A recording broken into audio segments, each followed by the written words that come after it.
नमस्कार, आप देख रहे हैं एबी न्यूज़। एबी न्यूज़ में दर्शकों आपका स्वागत है। कहें जो बिहार की पुलिसिंग अब पटरी पे लौट रही है, जो जहां अपराध और कहें जो क्राइम जहां चरम पर था, वहां नई टीम ने आकर के अच्छा काम किया। क्योंकि नई टीम के जो लोग हैं वो लगातार सड़क पर दिख रहे हैं, जो कहें जो अपने काम में लगे हुए हैं और किसी भी तरह से कहीं भी कोई कोताही नहीं बरत रहे हैं। अभी तक 5.5 महीने की कहें जो नई टीम की हुई है और 5.5 महीने में अभी तक 16 इनकाउंटर बिहार पुलिस के द्वारा और एसटीएफ के द्वारा किया गया है।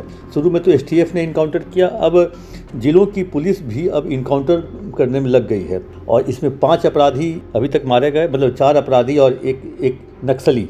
तो कहें जो 16 इनकाउंटर में से 5 लोग मारे गए। अब पिछले कुछ दिनों से देखा गया है जो पुलिस अब अपराधियों के पैर में गोली मार रही है, जिसको अगर कहें तो शब्द अगर कहें हाफ इनकाउंटर, तो इसे कहना कहीं गलत नहीं होगा, क्योंकि अपराधी भी पकड़ में आ जा रहे हैं और पुलिस के चंगुल से वो भागते समय उनको गोली मारी जाती है, तो पैर में गोली मारी जा रही है। पुलिस चाहती तो भागते हुए अपराधी को वहीं ढेर भी कर सकती थी, लेकिन पुलिस अपराधियों के पैर में गोली मार करके उनको घायल करके पकड़ रही है। और ये हाफ इनकाउंटर बिहार में ये कहें जो ये हाफ इनकाउंटर बगल के स्टेट उत्तर प्रदेश में पहले चालू हुआ और उसके बाद अब बिहार में चालू हुआ, क्योंकि इत्तफाकन जो कुछ ऐसी घटना घटी जिसको लेकर के दर्शक हम आपको बताएंगे। जो गोपालगंज में एक रेप की घटना के बाद 3 अपराधी भाग रहे थे, और भाग तो रहे थे वैसे 2 अपराधी, लेकिन 2 अपराधी जहाँ जाके छुपे वहाँ पहले से एक अपराधी मौजूद था। जब पुलिस वहाँ पहुँची तो पुलिस पर अपराधियों ने फायरिंग की। पुलिस के तरफ से जवाबी कार्रवाई में तीनों अपराधी के पैर में गोली लगी, तीनों अपराधी के पैर में गोली लगी और तीनों अपराधी को इलाज के लिए भेजा गया। उसके बाद कह लें जो फिर मार्च में ही 21 तारीख को मनेर में एसटीएफ गई थी एक जगह पे रेड करने के लिए, और जैसे ही पुलिस वहाँ पहुँची तो अपराधियों ने उस पर फायरिंग की और वहाँ उस फायरिंग में काफ़ी हथियार भी बरामद हुआ था और एक सोनू नाम के अपराधी घायल भी हुआ था, उसके भी पैर में गोली लगी थी। इसका फिर आ जाइए मई में बेगूसराय के नवकोठी में रणवीर महतो को पकड़ने गई थी एसटीएफ, और रणवीर महतो के गैंग के द्वारा पुलिस पर फायरिंग की गई। उस फायरिंग में कहें जो गोलीबारी में रणवीर महतो को पैर में ही गोली लगी और इत्तफाकन से वो भी गोली रणवीर महतो के पैर में। कुछ लोग गिरफ्तार भी हुए, काफ़ी संख्या में हथियार भी बरामद किया गया। फिर इन दिनों पिछले 2-3 दिनों में लगातार 10 तारीख कह लीजिए, 13 तारीख कह लीजिए, 14 तारीख, ये 3 दिन लगातार पटना में ही कहें जो पटना के विभिन्न थाना क्षेत्रों में अपराधियों को पकड़ने गई पुलिस, या अपराधी जब पुलिस के पकड़ में आ जाते हैं तो उनके चंगुल से छूटकर भागने के दौरान फायरिंग होती है और फायरिंग में भी तीनों जगह अपराधियों को पैर में ही गोली लगती है। पहली घटना है बिहटा की, जहाँ पाटलिपुत्रा में 2 लोगों को गोली मारकर अपराधी भागा था, जिसमें एक की मौत भी हो गई थी। उस अपराधी की गिरफ्तारी के लिए, क्योंकि अपराधी की पहचान हो गई थी गोली मारने वाले की, तो उस अपराधी को पकड़ने के लिए पाटलिपुत्रा पुलिस गई। 10 तारीख की घटना है।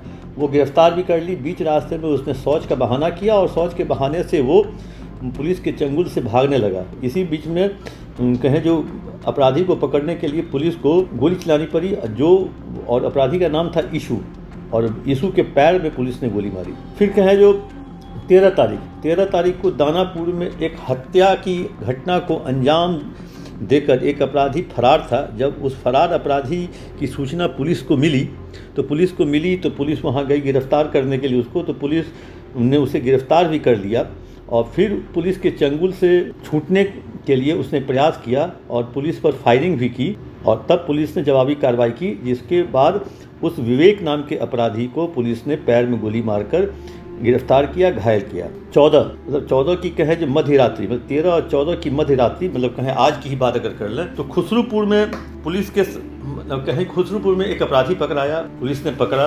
पुलिस ने उसे पकड़ने के बाद फिर अपराधी, अब ऐसे बयान आ रहे हैं जो अब वो बयान अगर सही से अगर कोई सुन ले तो वो बयान पुलिस को अपने ही चंगुल में फंसा सकता है। जब अपराधी पुलिस को पकड़ती है तो सबसे पहले उसके कमर और पिस्टल और पॉकेट चेक करती है कहीं कोई हथियार है कि नहीं है। जब आपने उसे पकड़ लिया तब उसके पास पिस्टल कहाँ से आ गया? अब पुलिस के ही बयान में ये आ रहा है जो छुपा हुआ पिस्टल। अब ऐसे कौन से जगह पे वो अपराधी ने पिस्टल छुपा रखा था जिसको निकाल के पुलिस पर फायरिंग करने लगा? ये बयान है पुलिस का। लगातार 2-3 बयान अगर गौर से सुनिएगा तो पता चलेगा, लेकिन ठीक है, हम पुलिस की बात मान लेते हैं।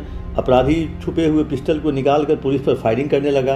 पुलिस ने भी फायरिंग की और उस कहे जो अंगेश नाम के अपराधी को पुलिस की गोली लगी और पैर में ही गोली लगी। फिर वही नहीं, वैशाली में जो आधी रात को एक अपराधी राजीव माली, जो कि रंगदारी मांगने वाला अपराधी है, रंगदार है, उस पर कई सारे मामले भी है, उसके साथ भी मुठभेड़ भी होती है दिग्घी के पास, क्योंकि हाजीपुर टाउन से मुजफ्फरपुर जाने के लिए जो रास्ता जाते हैं वहाँ पे मुठभेड़ होती है। राजीव माली पुलिस में एक्सचेंज ऑफ फायर होता है और उसमें भी राजीव माली को पैर में ही गोली लगती है।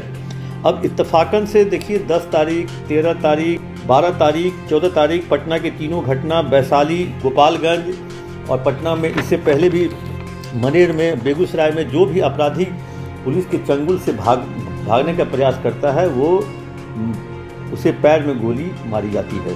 अब इत्तफाकन है जो आखिर पुलिस की पकड़ इतनी कमज़ोर क्यों है, जो पुलिस के चंगुल से वो भागने का प्रयास करता है। पुलिस के आंखों में धूल होकर गिरफ्तार अपराधी अपने कमर से पिस्टल भी निकाल लेता है। ये सब तफ्तीश की विषय है, सोच का है, जो आदमी सोचने को मजबूर हो जाएगा, जो आखिर किस तरीके से ये अपराधी पकड़े जाते हैं और अपराधी पकड़े जाने के बाद भी पिस्टल छुपा के रखते हैं जो भागने के लिए उसका यूज करते हैं। यही है, हम आपको तीनों घटना का जिक्र किए हैं और आप हमारे खबरों में वो तीनों घटनाओं का कहें जो वहाँ के एसपी का जो वर्सन है वो भी आप सुन लीजिएगा, तो किस तरह से वो अपराधी के बारे में बता रहे हैं, जो किस तरह से इनकाउंटर हुआ और कैसे इनकाउंटर और क्यों इनकाउंटर करना पड़ा, आखिर मजबूरी में क्यों इनकाउंटर करना पड़ा, और तब जाके पुलिस फायरिंग में अपराधी गिरफ्तार होता है और तब जाके वो कस्टडी में आता है। कल दिनांक 13 जून को दानापुर थाना क्षेत्र में एक गोली मारकर हत्या करने का कांड प्रतिवेदित हुआ था, जिसमें कुछ घंटे पुलिस की दबिश के कारण कुछ घंटे के बाद अभियुक्त ने आत्मसमर्पण किया था थाने में। तत्काल विधि व्यवस्था को देखते हुए उसको अलग थाने पर नौबतपुर पे शिफ्ट किया गया था और उसके बाद फिर वेपन की रिकवरी के लिए पूछताछ किया गया, उसका स्वीकारोक्ति बयान लिया गया और स्वीकारोक्ति बयान के आधार पर वेपन रिकवरी के लिए उसको ले आया गया था। और इस रिकवरी के क्रम में अभियुक्त के द्वारा जो हथियार, जो पुलिस टीम थी पूरी यहाँ पर तलाश कर रही थी और उसी क्रम में अभियुक्त के द्वारा हथियार से जिससे उसने सुबह फायरिंग की थी उससे पुलिस बल पर फायरिंग किया और आत्मरक्षार्थ बहुत संयमित तरीके से जो पुलिस के पदाधिकारी थे, जवान थे, उन्होंने रिटर्न फायरिंग की, जिससे अभियुक्त के पैर में गोली लगी है। तत्काल उसे इलाज के लिए भेज दिया गया और वहाँ से रेफ़र कर दिया गया उनको पीएमसीएच के लिए। और इन सारे अपराधियों का इलाज भी चलता है सदर अस्पताल में और उसी इलाज के दौरान उनको जेल भी भेजा जाता है। और जेल मतलब क्या कहें, अस्पताल को ही जेल बनाया जाता है, क्योंकि वहाँ उनकी निगरानी होती है, वहाँ उनकी फोर्स की तैनाती होती है।